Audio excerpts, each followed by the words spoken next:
pra falar isso, mas é verdade. Ai, Deus, tá limpando outra pra isso.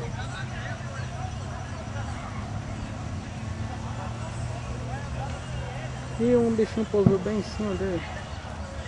Que massa, olha. Deixa eu ver.